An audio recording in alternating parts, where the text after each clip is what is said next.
All right. So I'm William Glass, CEO and co-founder of Ostrich, and we built an accountability app for your finances.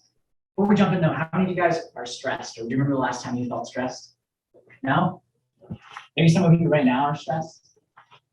Well, you likely know that stress is one of the major causes for health issues, relationship challenges, and lack of productivity at work. In fact, an Eastern Kentucky university shows that stress costs companies $300 billion a year annually. Now, what do you think is the number one cause of stress year over year in the United States? Finances, you got it, exactly. Finances. And today, in the United States, there are 119 million Americans that have less than $1,000 in a savings account. 84 million of those have less than $300 in a savings account. They're one emergency away from financial ruin. It's a pretty stressful situation.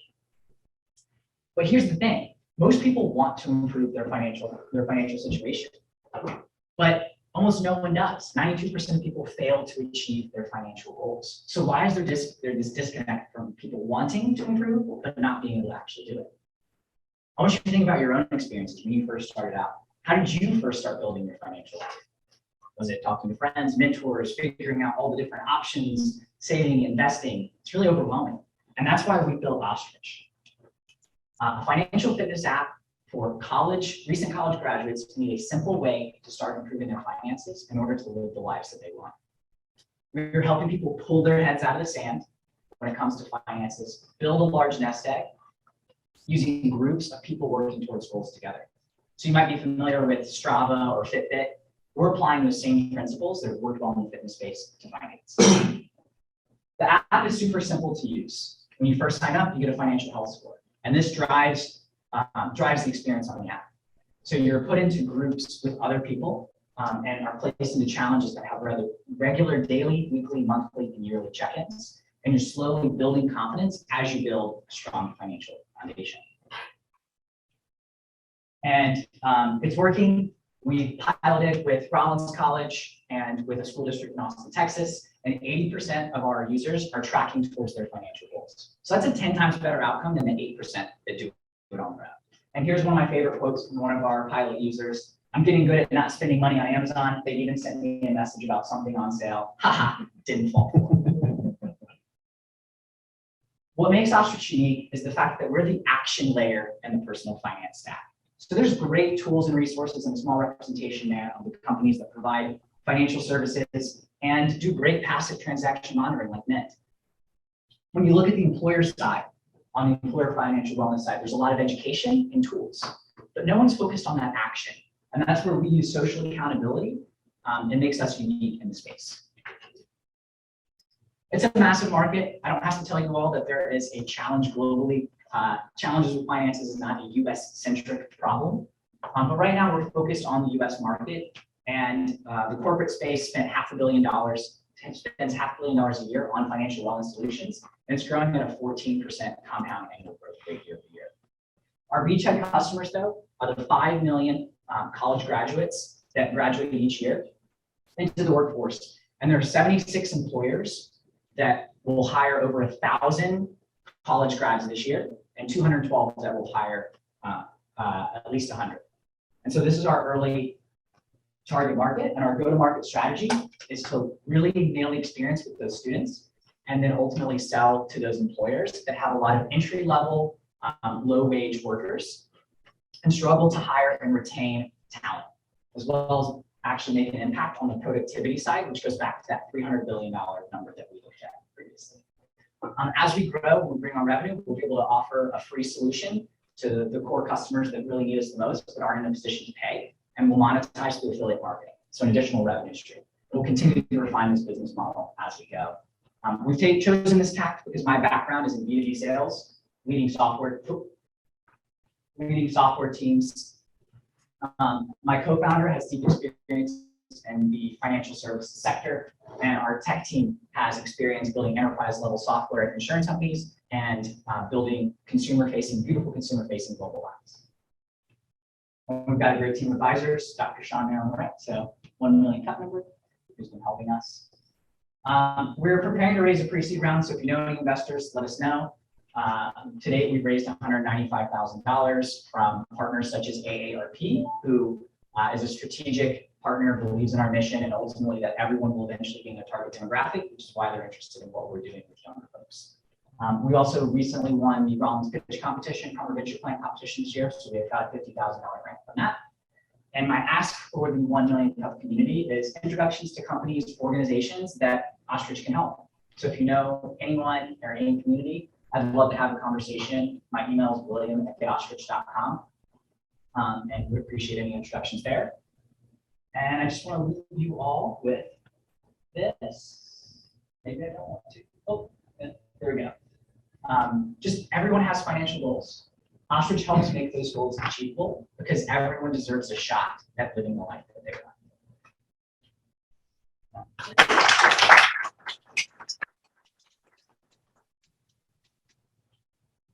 Have you thought about, or is it even possible to market this to high school students or to college freshmen so they don't get caught with, the amazing credit card offer and puts them in debt?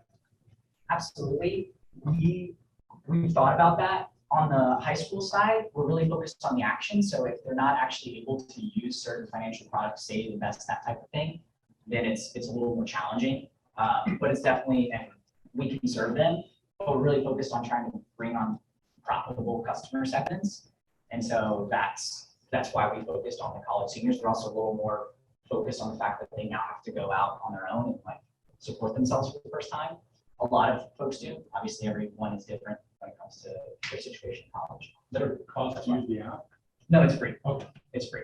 And that's where the affiliate marketing comes in, but it's definitely something that we're interested in, especially with like the Florida law, the past, right, where now financial literacy is required and as a high school graduation requirement.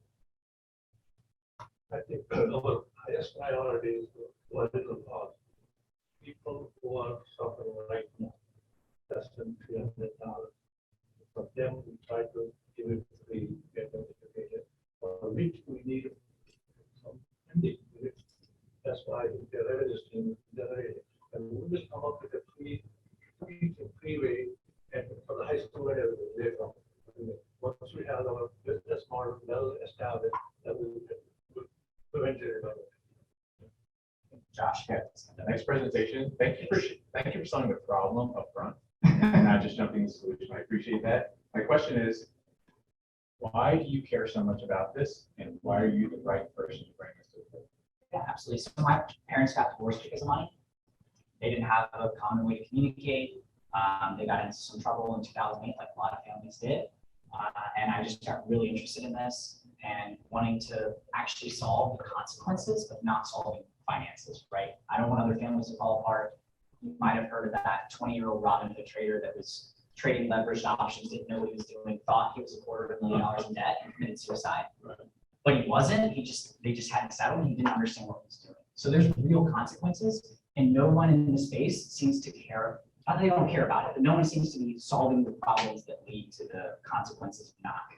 Please share that in our presentation next time. Okay, I keep adapting it, and so this was a Really new important problem. This was a new way to pitch the problem that I hadn't done before. So I'll bring that in. Thank you. I've got a question. Alan, try to ask it and see if the speaker's working.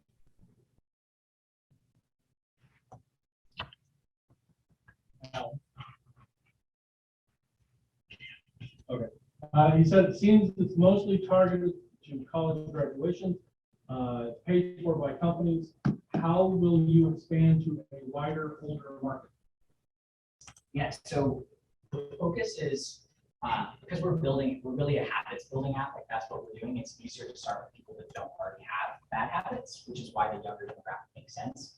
That being said, if people have a want to change, then we present a great opportunity. So as we kind of nail the experience for that younger people that are just starting out, then we'll be able to start to tackle the folks that are already in a lot of credit card debt or underwater in certain ways. So the goal is to refine the experience so that we can actually start to break habits, but first build habits. So that's, I don't know if that makes sense, but that's why we focused earlier on. But like, for example, AARP, obviously, if they're going to be bringing some of their subset of their customers that are focused on debt for their target demographic with the pilot that we're doing. So we have an opportunity as long as people are motivated.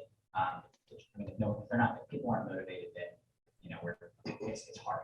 And they're probably not successful. So that's the focus: is nail that, have a building side, and then move on to the habit breaking and then We've got one more online question from Rupert.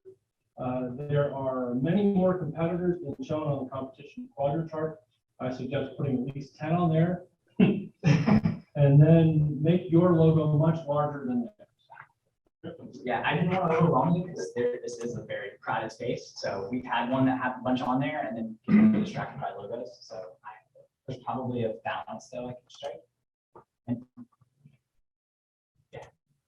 College placement services exist to help students get started in life, not spending jobs. So this is perfect. Yeah. If you have somebody who's getting started, having get started the right way without getting themselves into deeper debt, then they already are going to college. I mean, that's I think really wonderful possibility. not have enough push. So There's probably even organizations that deal with it. you're thinking like at the level of graphic. Yeah, when they're getting ready to graduate, if they're trying to find jobs for people, why not offer this one also?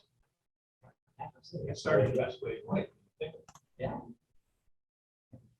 Yeah, I understand what you were saying about people who are starting at college, but if you look at the data that is coming out about how many people are now working their way through college and that they've got jobs because they are paying their way, I actually think that this, as they start at college, would be absolutely perfect because most people who are going into that situation and that they're away from home for the first time don't have a clue about how to manage their money. Absolutely. No, that's a great point. And the conversations with President Cornwall over at Rollins was about like orientation specifically. So I think that's something that we need to get a little bit better data on because there is a subsegment, I think, of people that are entering that are working that would be perfect when they enter.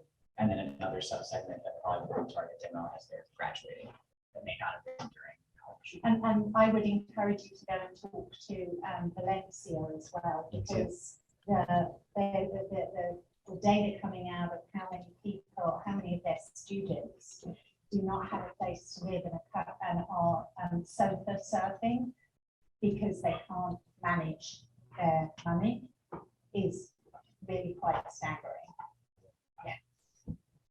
Right. I use Mint and I love it.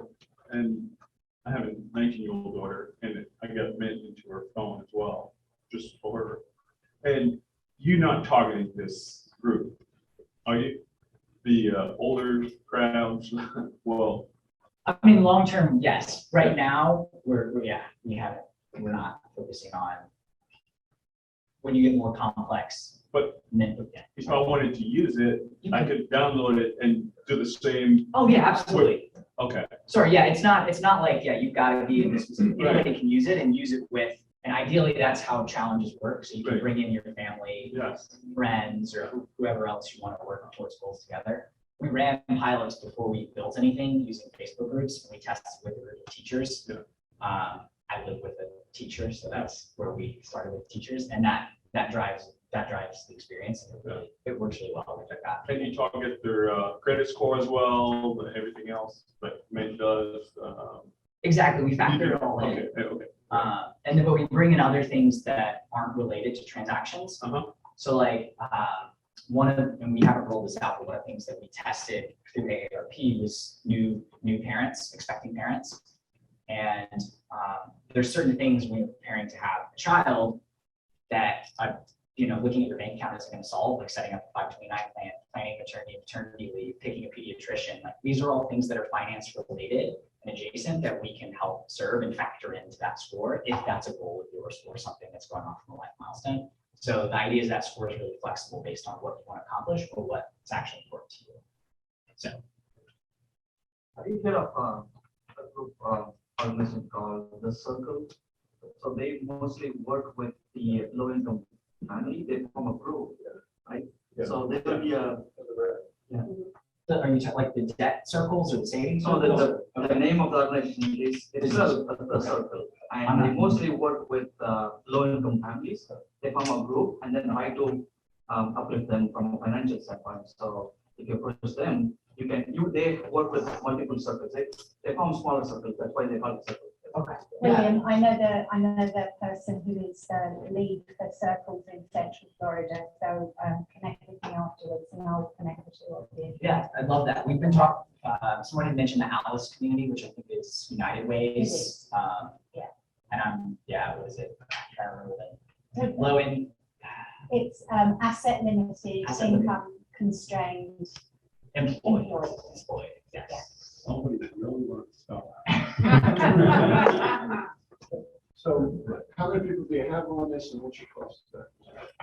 So right now we've got 500, we're in beta still, so we've been running pilots with groups, fixing the product, enhancing it, and then moving to another group. But right now 500, and we have peaked at about 242 weekly active users.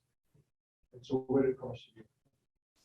Our CAC is about $6.40, and our projected LTV over 3 years is $99. So that's based on paid as well as the affiliate. Some of that's not in the app yet, but that's where we're at right now. And those were just tests, so like obviously we'll have to refine what those numbers are, but that's where we're at today. You mentioned you're looking for funding. Have you had an opportunity to present any VCs or people in that space yet, or kind of where are you at in that journey? Yeah, so we're just starting that. So I've been going through the process of getting a list together, everything organized. We're part of the venture scale up, if you're familiar with that accelerator program. Seed Funders Orlando, and so Dennis and Rich Fox run that, and so we have a demo day next week, which will kind of kick off our fundraising process. We're also in Capital One has an accelerator program, and we're pitching a Dala startup week, so that's part of Capital One's program. And that's in August. So we're centering our funding around that, but we're just starting the process. Rupert, I had a question. How do you really distinguish yourself from the rest of your competitors? Yeah, so we use social accountability, and that's the core driver that drives behavior change. And I mentioned the action layer. We're focused on action, and that's first and foremost what's most important. So like if you think about the jobs to be done, like what is the job that someone hires Ostrich to do? It's to be that coach, mentor, and support system, which is ultimately why they're here. It's not to go do transactions, it's not to monitor everything, it's to push people to be better. I think we don't want to lose sight of our mission. Our mission is going up to 120 million less than $1,000 and 84 million less than $300. I know hundreds of them. And we are going after that. Okay? And revenue, we need revenue for that. If we have half a dozen different ways to go revenue, we want to go very slowly, make sure we have a perfect business model to start with. Otherwise, we won't mess it up. So we're going very well. And we're going after large corporation like public, 280,000 people. You need one decision maker, we have to sit down and talk about that. And all their employees participate in it. Okay? And what is in it for them? Churn rate. Nobody will use it. People are very happy. They have something to do. So when people go after large corporation, one stop shop with that, heart will go down. So there are a lot of other things that raising money, who will be going with the real investor, not begging for money. A lot of good-hearted people with a lot of money will be going after. But you're going to change buying patterns. That's it. I didn't see anything to change because I got those people working. You mentioned double weeks. Don't get me started on that much. And I had children, right? The way they will go out and pay $1,000 for a freaking active phone, right? Which is absurd. And yet they will not go and set up a check. They'll talk to the banks and find out why people don't open checking accounts. We have massive customers. They don't even have check. I was one yesterday. Nobody had a checking account. Everything's got to go into electronic system. Are you familiar with Cash App? Cash App did a really good job of capturing the underbanked and low income consumer base. And they are now, they do more volume than Venmo and Zelle and all the others on the P2P side.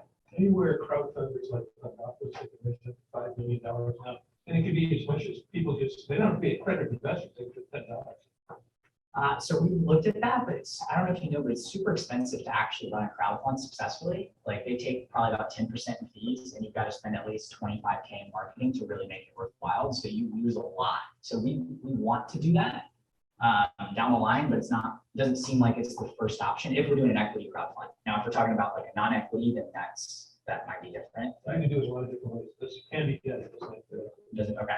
All right, so the final question we have, and you kind of answered it, or asked it, what else can we as a community do? Yeah, no, I mean, I appreciate the thoughtful questions and suggestions around things that we can look at.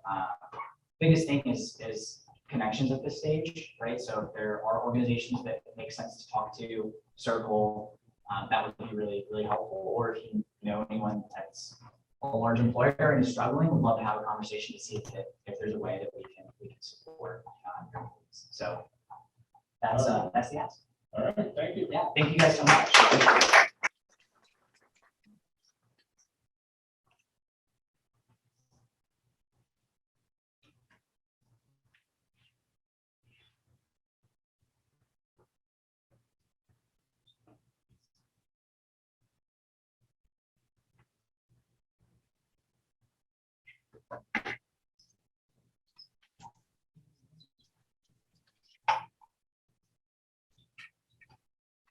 Next, we're going to hear from Dala about beginning venture.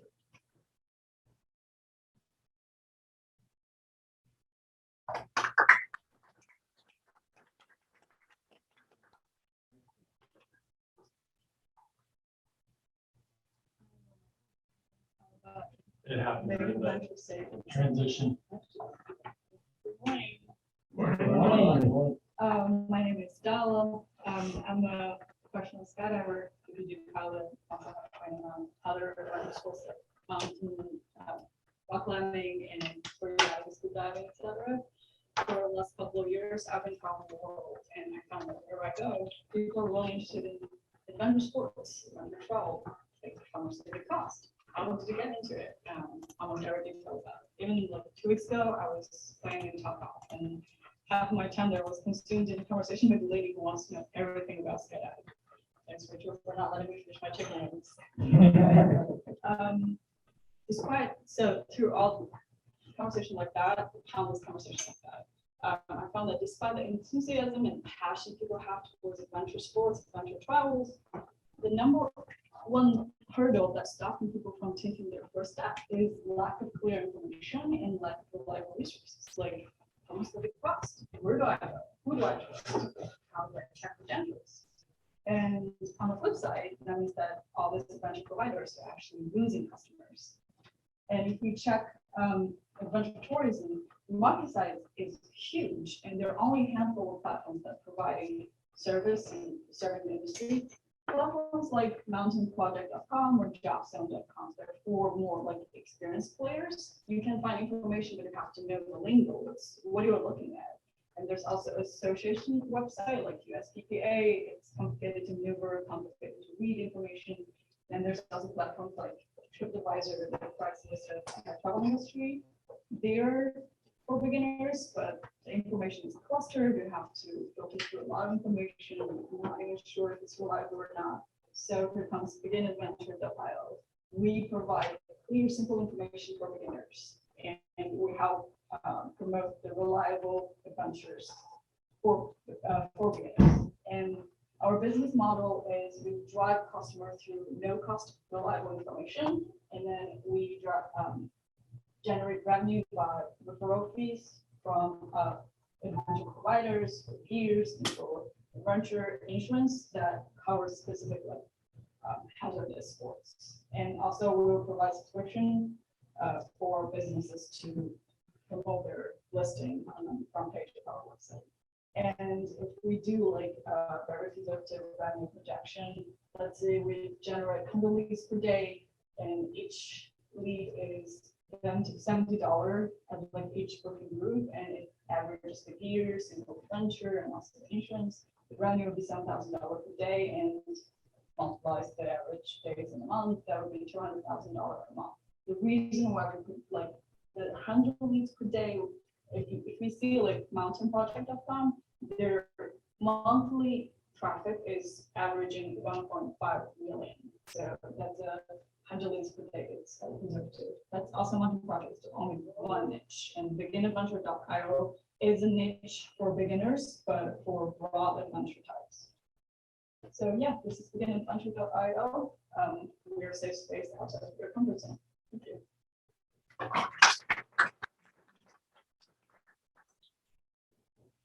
So you're selling leads to the guys who actually set up this stuff, or are you actually setting up the stuff?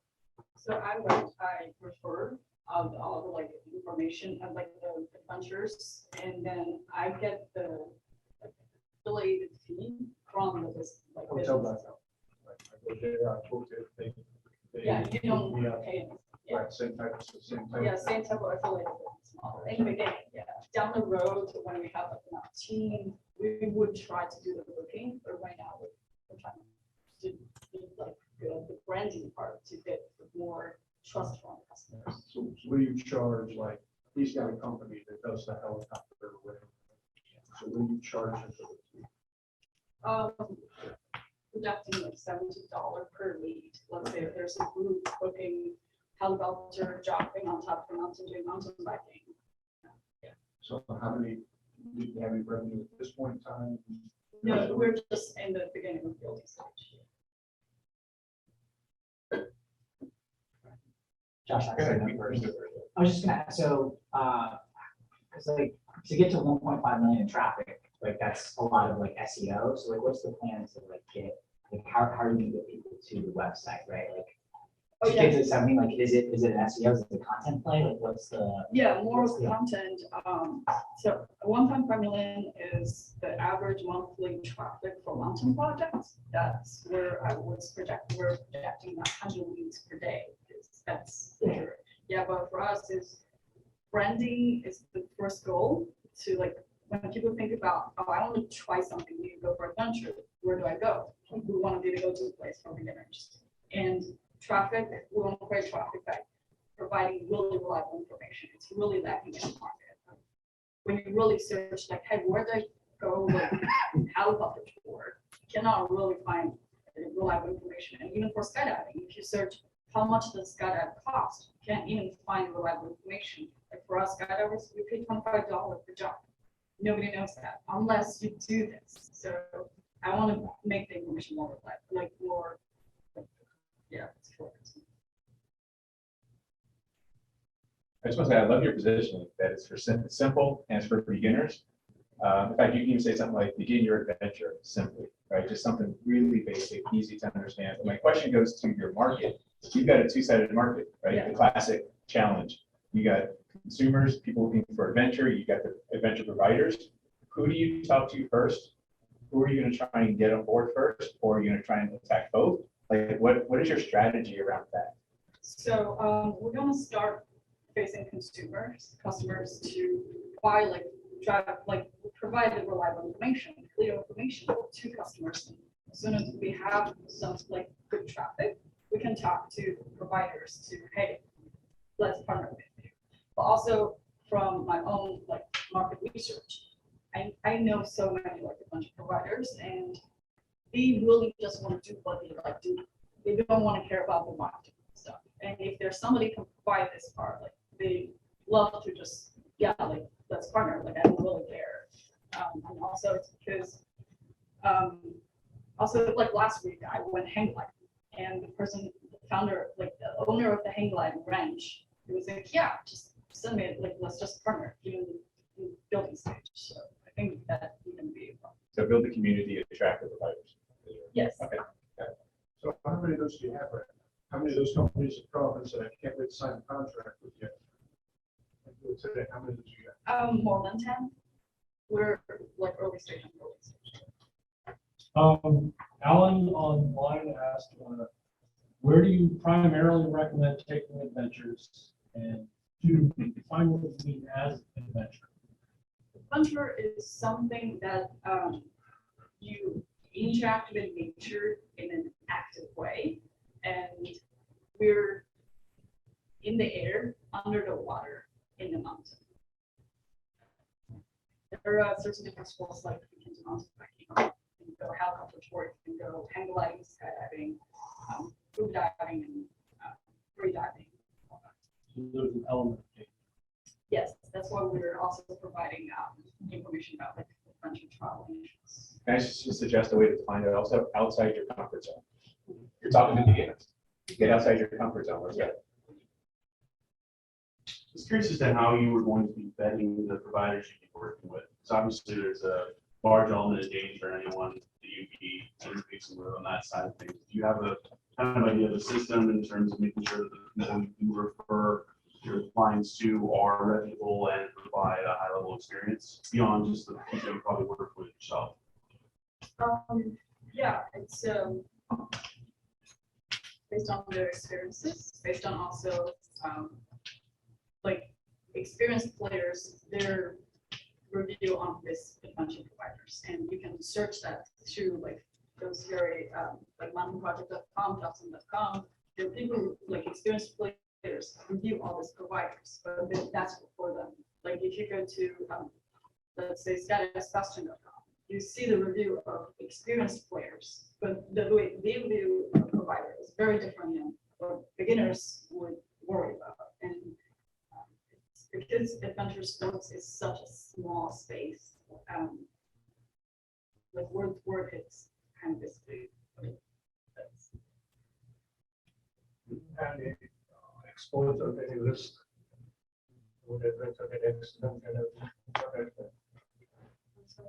who protects you from the risk? If I go to adventure, Yeah, I get hurt, or I die.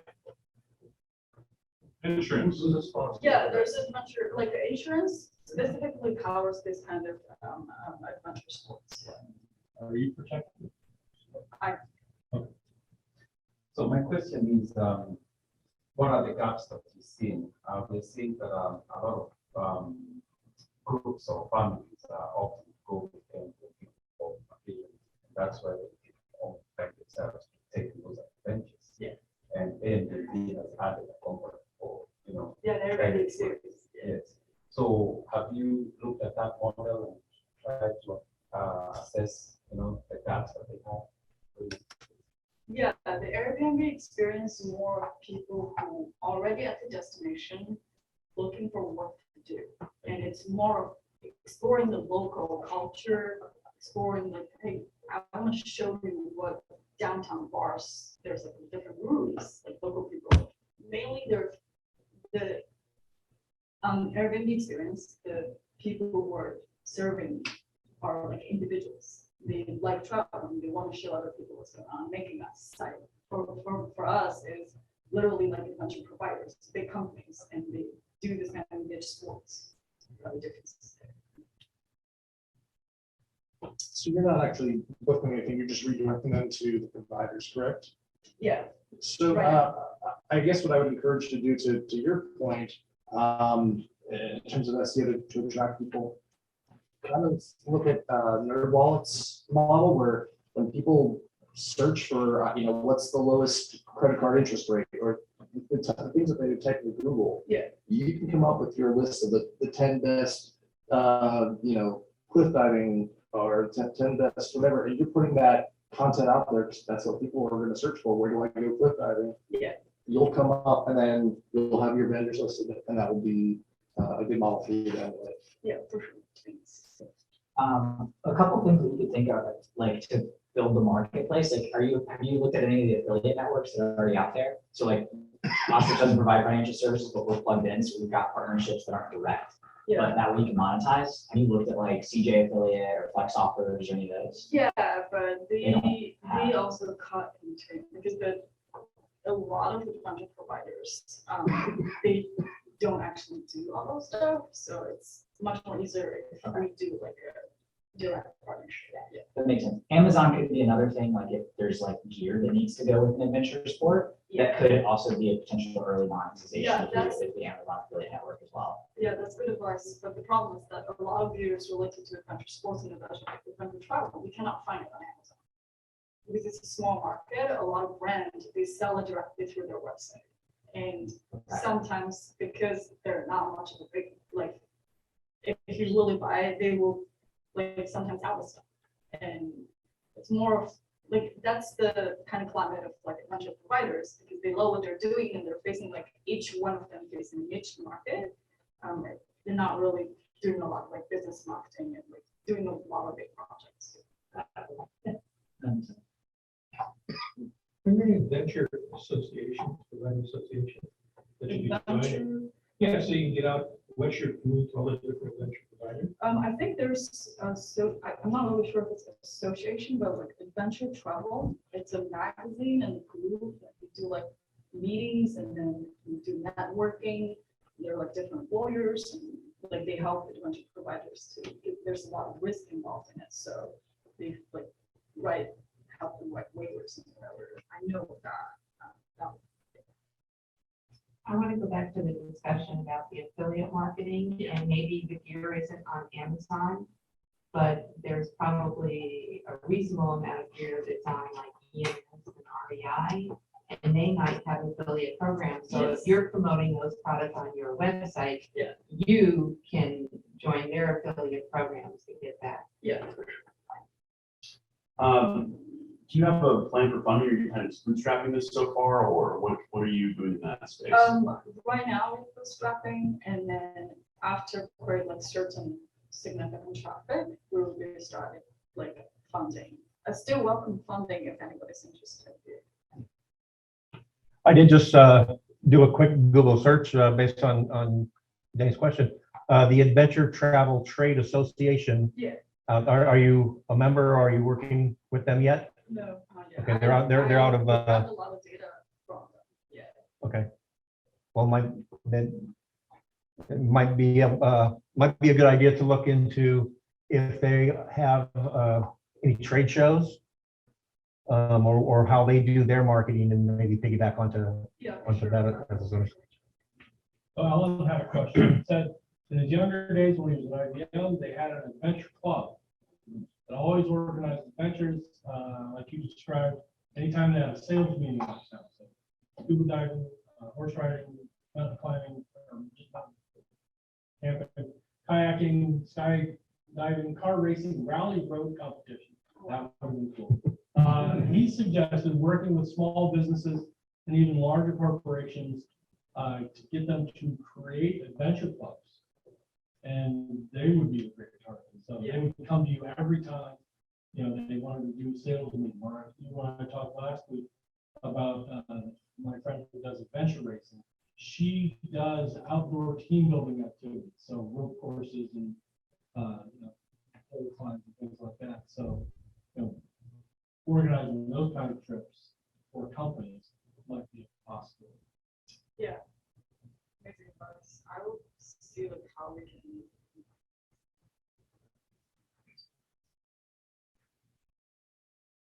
They will contact what under snaps in February and December. There's bring booths there, and the booth next to us, they're exactly doing what we're doing. They work with corporates, and especially for outdoor tourism. It could be a good partner, but I find their contact. If you're bootstrapping, in the lower right quadrant, you show subscriptions. Yes, subscription service where people could have their business on your website. You're going to have a struggle like with the SEO and driving traffic to your site, but you almost can be an aggregator if you can find 100 companies to pay to put their business profile on your site. But also, in addition to paying, it requires that they contribute 3 articles about the type of activity. That you'll get your content, you'll get some revenue.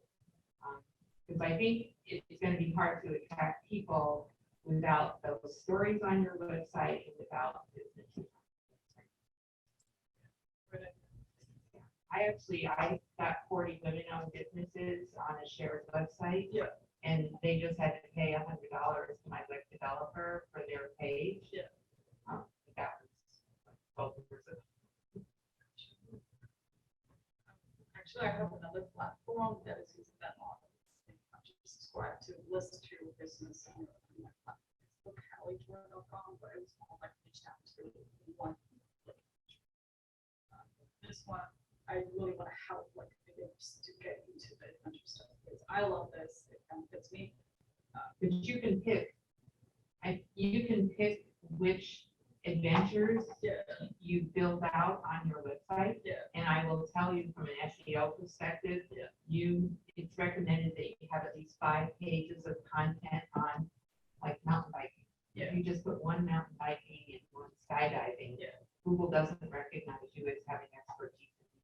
Yeah. You need to have at least 5 pages and they have to be SEO. Yeah.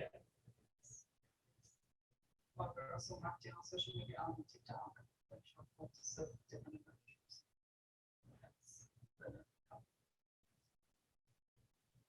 Rupert said, in the 90s, we had a group called Outdoors and Active, which had an event literally every day. We went scuba diving and hang gliding, played volleyball, etc. Membership was several thousand people. Done right, this should do well. Said that, I still don't see a sufficient differentiation vis-a-vis the competition. Maybe I missed something. So I guess what does make you different from the competition?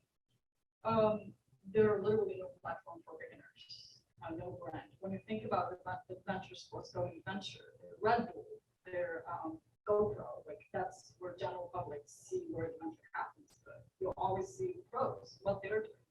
For people like me who are really interested in dig the information, you go to the places, you do the adventure, but you have to really risk it. You have to really like, I don't know what I'm getting myself into. And then you got into it, like you love it, either you hate it, you love it, and then now you know all these platforms. It's like secret club. But for beginners, like, oh yeah, this person went whitewater kayaking, that looks really fun. Where do I go check the information? And you go to beginadventure.io to get the basic information. Have an idea of what you get yourself into. You have an idea of where I can go. It almost seems like then if I wanted to do that and we didn't have your service, I would have to figure out, I want to go whitewater rafting and then just start amassing the information myself. Yeah. Doing a lot of reading, doing a lot of research. Yeah. Somebody says we got class 5 rapids and I have no idea what that means. So I have to go research that and compile all that information. And then I have it. And then I at least know enough that I could tell somebody else. But I'm just one person and nobody knows to come and ask me information. So it does sound like if you can compile just one-on-one level, this is what whitewater rafting is. You almost write little guides in the form of blog posts. Yeah. You can compile all these and turn this into a small ebook on whitewater rafting for beginners, skydiving for beginners, horseback riding for beginners. Yeah. So It should be like a your first series, your first whitewater trip, Yeah. your first, make it an entire like the dummy books, right? Yeah. Also like very simple and easy to read Yeah. because if like, oh, I'm just interested in, and you see like 15 pages, you have to read there and just like,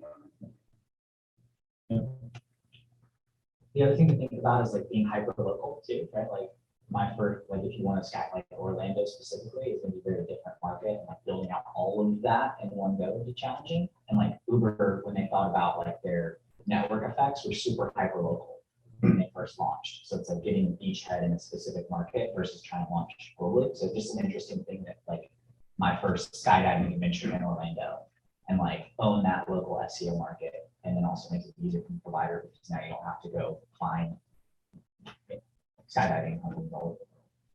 but that easy to replicate in Tampa, in Miami, in Indianapolis. You rewrite the templated information each time, and then you just stick in the local information.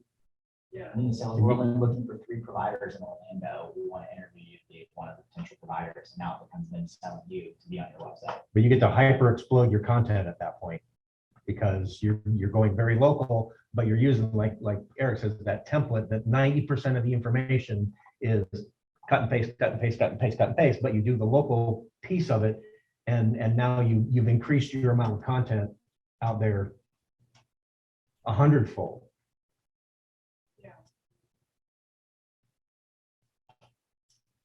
Yeah, that's a good strategy. I don't know how it's gonna hurt my brand if it's a lot of repetitive. That's where the localization and the rewrite Mhm. comes in. Yeah. Google has to see 25% difference between two pieces of text to think it's not identical. And so, I don't know about Tina, but when I do it, I make it 50%. So even if it's changing every other word or rewriting every other paragraph, whatever, it just has to, for me, it has to be 50% different for Google to see that these are different. So, you know, the thing that I write for Orlando will be significantly different from the thing that I write for Tampa. Yeah. And then it won't think that these are the same and you are doing, you know, you're cheating. You don't want them to think you're cheating. My God, with providing good information for customers, not just. There's a lot of blog posts that are like content. Finding on SEO, but you really read it, it's not much use. I'll have to tell you a story about a big SEO strategy. All right,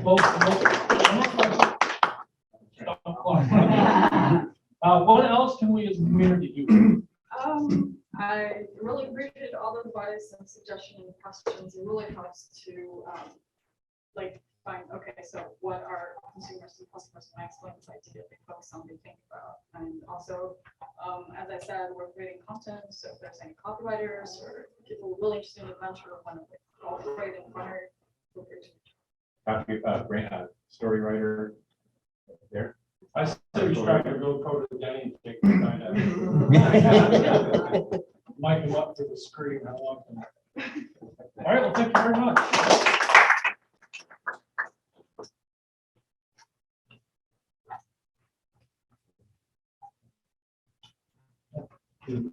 So anyway, so thank you all for coming. I appreciate your time.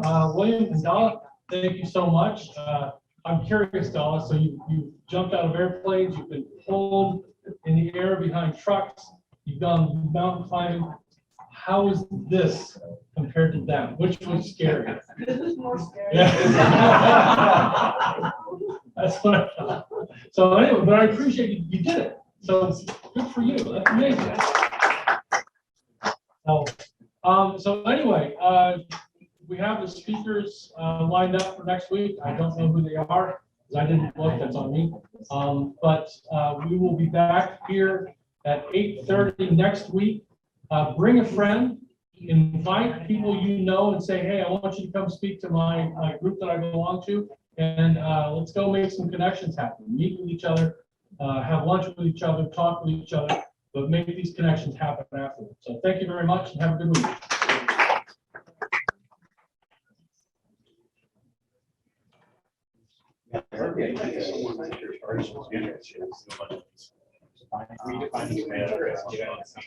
It says, it's not necessarily mine, but California, but there's a lot of, you get your adventures.